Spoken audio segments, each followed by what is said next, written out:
এমন ভয়াবহ ভূমিকম্প মিয়ানমারে হয়েছে ১০০ বছরেরও বেশি সময় আগে।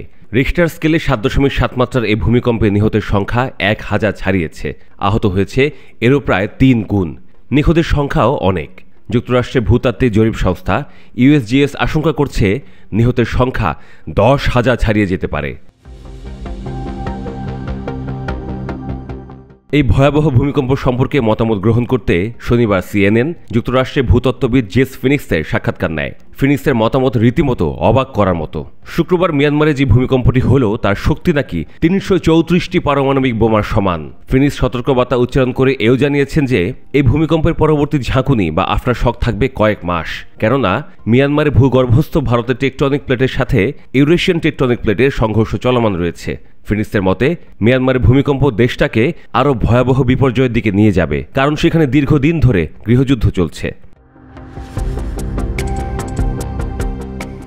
অন্যান্য ভূতত্ত্ববিদরা বলছেন যে ভারতীয় টেকটনিক প্লেটের সাথে ইউরেশিয়ান টেকটনিক প্লেটের চলমান সংঘর্ষ পৃথিবীর সর্বোচ্চ শৃঙ্গ হিমালয়কে নাড়া দিচ্ছে, যা ভালো লক্ষণ নয়। যে কোনো সময় এমন ভয়াবহ ভূমিকম্প ঘটতে পারে যা অকল্পনীয়, এবং সেই দুর্যোগ সামাল দেওয়া নাকি অনেকটাই অসম্ভব। তারা বলছেন ভারতের টেকটনিক প্লেট প্রতি বছর ইউরেশিয়ান টেকটনিক প্লেটের সাথে ১১ থেকে ১৮ মিলিমিটার করে ঘষা খায়, যেটি রিখটার স্কেলে ৮ মাত্রার ভূমিকম্প সৃষ্টি করতে সক্ষম, এবং তারই প্রমাণ মিলল শুক্রবার মিয়ানমারের সাগাই অঞ্চল থেকে উৎপত্তি হওয়া ব্যাপক ওই ভূমিকম্পের কম্পন অনুভূত হয়েছে মিয়ানমারের প্রতিবেশী দেশ থাইল্যান্ড, দক্ষিণ পশ্চিম চীন, ভারত, ভিয়েতনাম, লাওস, কম্বোডিয়া ও বাংলাদেশেও। এই ৭ দেশ ও অঞ্চলের মধ্যে থাইল্যান্ডের ক্ষয়ক্ষতির পরিমাণ সবচেয়ে বেশি। রাজধানী ব্যাংককে কয়েকটি বহুতল ভবন ধসে পড়ায় এখনও নিখোঁজ আছেন শতাধিক মানুষ।